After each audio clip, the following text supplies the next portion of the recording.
Tatlo ang nasawi sa malawakang wildfire sa Portugal, habang sa India matinding perwisyo naman ang baha. Yan ang Frontline News Abroad. Sa drone shot na ito, kita ang lawak ng baha sa sakahan sa India. Lubog sa tubig ang dalawang sasakyan. Nag-iwan ng baha ang halos walang tigil na ulan habang nasa monsoon season ng India. Gutter level ang baha sa ilang lugar sa Japan. Dulot yan ng pag-ulan na maglandfall ang Typhoon Lingling. Sinuong pa rin ng mga sasakyan ng baha. Naranasan din ng malakas na pagbayo ng hangin na sinabayan pa ng malalakas na ulan. Ang ilang ilog naman, tumaas ang level ng tubig. May naitala ring 5 mudslide bunsod ng bagyo sa Japan.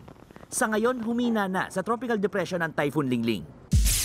Malawakang wildfires naman ang sa Portugal. Sa kasagsagan ng pag-apula sa sunog, nilamon din ng apoy ang isang fire truck. Inabandona na lang ng mga bumbero ang fire truck at tumakas.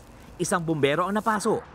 Ayon sa mga otoridad, aabot sa 274,000 na hektarya ng kagubatan ang natupok.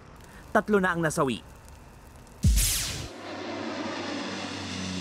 Maging ang karatig bansa na Spain, hindi rin nakaligtas sa wildfire.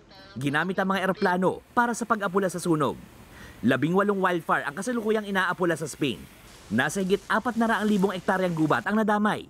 Ipinadala na ang higit 3,000 sundalo para tumulong sa pag-apula sa sunog. Tumulong na rin ang mga bumbero mula sa ibang bansa sa Europa. Nagbabalita mula sa Frontline, Gerard de la Peña, News 5. Mga kapatid, Mean Los Baños po, huwag magpahuli sa mga balita at impormasyong dapat ninyong malaman. Para sa mas malawak na balitaan at diskusyon, mag-follow at mag-subscribe na sa social media pages ng News 5.